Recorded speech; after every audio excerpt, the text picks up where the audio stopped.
આપણે વામન પુરાણના 38મા દિવસની કથાને આગળ વધારીએ. અખંડિત બ્રહ્મચર્ય અને હરિસ્મરણપૂર્વક 1 વર્ષ સુધી આ સ્તોત્રના પાઠની સાથે પ્રતિદિન તલથી ભરેલા 16 પાત્રનું દાન કરવાવાળો મનુષ્ય વિષ્ણુલોકને પામે છે. જો મેં સત્ય કહ્યું હોય અને તેમાં અલ્પમાત્ર પણ અસત્ય ન હોય તો આ રાક્ષસ સર્વ અંગોથી પીડિત થઈ ગયેલા મને છોડી દે. પુલત્સ્ય બોલ્યા કે બ્રાહ્મણે એમ કહેતા જ રાક્ષસે તેને છોડી દીધો. ફરીથી રાક્ષસે દ્વિજને નિષ્કામ ભાવથી કહ્યું કે ભદ્ર સરસ્વતી દેવીએ જે પાપનાશક વિષ્ણુ સ્તોત્ર કહ્યું છે તે મેં તને કહી દીધું. અગ્નિદેવ મોકલેલી અને મારી જીભના અગ્રભાગ પર સ્થિર સરસ્વતીએ સર્વને શાંતિ આપનારું આ વિષ્ણુ સ્તોત્ર કહ્યું છે. તું આ સ્તોત્રથી જગતના સ્વામી કેશવની આરાધના કર. કેશવની સ્તુતિ કરવાથી તું શાપથી મુક્ત થઈ જઈશ. રાક્ષસ આ સ્તુતિ દ્વારા દ્રઢ ભક્તિપૂર્વક દિન રાત ઋષિકેશની સ્તુતિ કર, તેનાથી તું પાપ મુક્ત થઈ જઈશ. પુલત્સ્ય બોલ્યા કે ત્યાર પછી આત્મનિષ્ઠ થયેલો તે રાક્ષસ બ્રાહ્મણને પ્રણામ કરી તપસ્યા માટે શાલગ્રામ નામના સ્થાને ગયો. તે રાત દિન આ સારસ્વત સ્તોત્રનો જપ કરતા દેવક્રિયામાં લીન થઈ તપ કરવા લાગ્યો. ત્યાં પુરુષોત્તમ જગન્નાથની પૂજા કરીને સંપૂર્ણ પાપોથી મુક્ત થઈ તેણે વિષ્ણુલોકને પ્રાપ્ત કર્યો. વાસુદેવના આ શ્રેષ્ઠ સ્તોત્રનો પાઠ કરનારો મનુષ્ય સંપૂર્ણ પાપોથી મુક્ત થઈ જશે. ત્યાર પછી આવે છે અધ્યાય 86મો. પુલત્સ્યજી દ્વારા ઉપદિષ્ટ મહેશ્વર કથિત પાપ પ્રશમન સ્તોત્ર. પુલત્સ્ય બોલ્યા કે હે જગન્નાથ, આપને નમસ્કાર છે. હે દેવદેવ, આપને નમસ્કાર છે. હે વાસુદેવ, આપને નમસ્કાર છે. હે અનંત રૂપ ધારણ કરવાવાળા, આપને નમસ્કાર છે. હે એક શૃંગ વિશાકપે શ્રીનિવાસ ભૂત ભાવન વિશ્વક્સેન નારાયણ ધ્રુવધ્વજ સત્યધ્વજ યજ્ઞધ્વજ ધર્મધ્વજ તાલધ્વજ ગરુડધ્વજ વરેણ્ય વિષ્ણુ વૈકુંઠ કૃતાવર્ત મહાવર્ત અનાદિ તથા આદિ અને અંતમાં વિદ્યમાન મધ્યાંત પદ્મજ પ્રિય પુરંજય શત્રુંજય શુભંજય ધનંજય સૃષ્ટિગર્ભ સૃષ્ટિને પોતાનામાં સુરક્ષિત રાખનારા, શ્રવણ માત્રથી જ પવિત્ર કરનારા, હે શુચિશ્રવ અર્તજનોની પોકારને વિશાળ કર્ણોથી સાંભળનારા, હે પૃથુશ્રવ આપને નમસ્કાર છે. આપ હિરણ્યગર્ભને તથા પદ્મગર્ભને નમસ્કાર છે.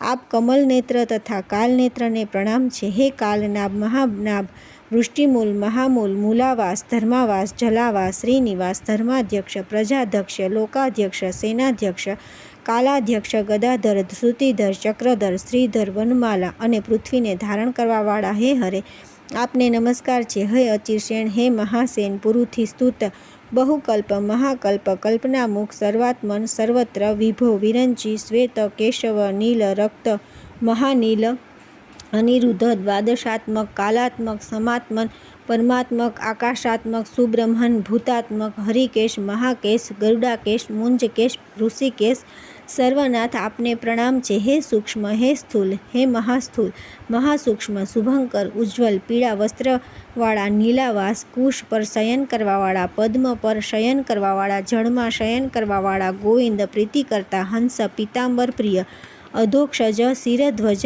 જનાર્દન વામન મધુસૂદન સહસ્ત્ર શિરવાળા બ્રહ્મશીર્ષ સહસ્ત્રનેત્ર તથા ચંદ્ર સૂર્ય અને અગ્નિરૂપ આંખોવાળા અથર્વશિરા તથા મહાશીર્ષને પ્રણામ છે. ધર્મનેત્ર મહાનેત્ર સહસ્ત્રપાદ સહસ્ત્રભુજ તથા સહસ્ત્ર યજ્ઞોવાળા આપને નમસ્કાર છે. યજ્ઞવરાહને નમસ્કાર છે. આપ મહારૂપને નમસ્કાર છે. વિશ્વદેવને પ્રણામ છે.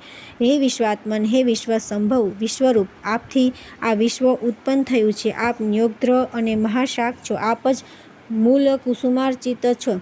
સ્કંધ પત્ર અંકુર લતા તથા પલ્લવરૂપ આપને નમસ્કાર છે. હે બ્રહ્મન, આપના મૂળ છે. ક્ષત્રિય આપના સ્કંદ છે. વૈશ્યા શાખા અને શૂદ્ર પાંદડા છે.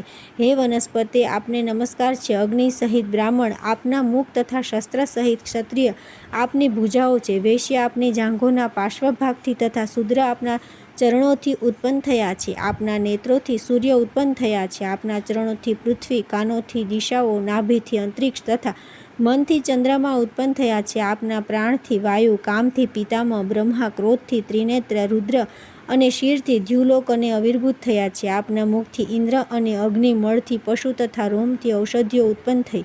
આપ વિરાજ છો. હે પુષ્પહાસ મહાહાસ આપને પ્રણામ છે. આપ વષટકાર ઓમકાર અને વષટ છો. આપ સ્વધા અને સુધા છો. હે સ્વાહાકાર હંતકાર સર્વાકાર નિરાકાર વેદાકાર આપને નમસ્કાર છે. આપ વેદમય દેવ તથા સર્વદેવમય છો. આપ સર્વ તીર્થમય અને સર્વ યજ્ઞમય છો. હે યજ્ઞ પુરુષ યજ્ઞભોક્તા સહસ્ત્રાધાર અને શતધારને પ્રણામ છે. ઓમ ભૂર્ભુવસ્વઃ સ્વરૂપ ગોદાતા અમૃતદાતા સુવર્ણ અને બ્રહ્મ ના પણ જન્મદાતા તથા સર્વદાતા બ્રહ્મેશ આપને નમસ્કાર છે. હે બ્રહ્માદિ બ્રહ્મરૂપધારી પરબ્રહ્મ આપને પ્રણામ છે. હે શબ્દ બ્રહ્મ આપને વંદન છે. આપ જ વિદ્યા, આપ જ વેદરૂપ તથા આપ જ જાણવા યોગ્ય છો. આપ જ બુદ્ધિ, બોધ્ય અને બોધરૂપ છો.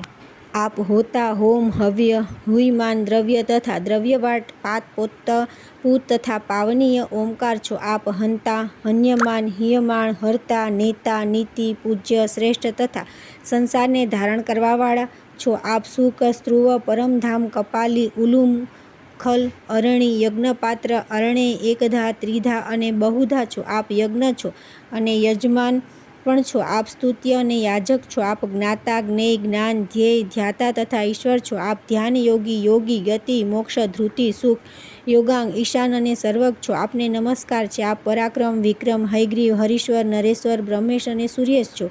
આપ અશ્વમુખ, મહામેઘા, શંભુ, શક્ર, પ્રભંજન, મિત્રાવરુણની મૂર્તિ, અમૂર્તિ, નિષ્પાપ અને શ્રેષ્ઠ છો. આપ પ્રાંગવંશકાય, ભૂતાદિ, મહાભૂત, અચ્યુત અને દ્વિજ છો. આપ ઉર્ધ્વ કરતા, ઉર્ધ્વ અને ઉર્ધ્વરેતા છો. આપને નમસ્કાર છે. આપ મહાપાતક વિનાશક તથા ઉપપાતક નાશક છો. આપ સર્વ પાપોથી નિર્લિપ્ત છો. હું આપના શરણે આવ્યો છું. હે નારદ મુનિ, પ્રાચીન કાળમાં મહેશ્વરે સંપૂર્ણ પાપોથી મુક્તિ આપનારું આ શ્રેષ્ઠ સ્તોત્ર વારાણસીમાં કહ્યું હતું. તીર્થના સ્વચ્છ જળમાં સ્નાન કરી કેશવનું દર્શન કરવાથી રુદ્ર પાપના પ્રભાવથી મુક્ત અને શાંત થયા હતા. મહર્ષિ ત્રિપુરારી દ્વારા કહેવાયેલા આ સ્તોત્રનો પાઠ કરવાથી વિષ્ણુ ભક્ત મનુષ્ય પાપથી મુક્ત અને સૌમ્ય થઈને પ્રસિદ્ધ તથા શ્રેષ્ઠ દેવતાઓથી પૂજાય છે. આગળની કથા આવતીકાલે કરીશું.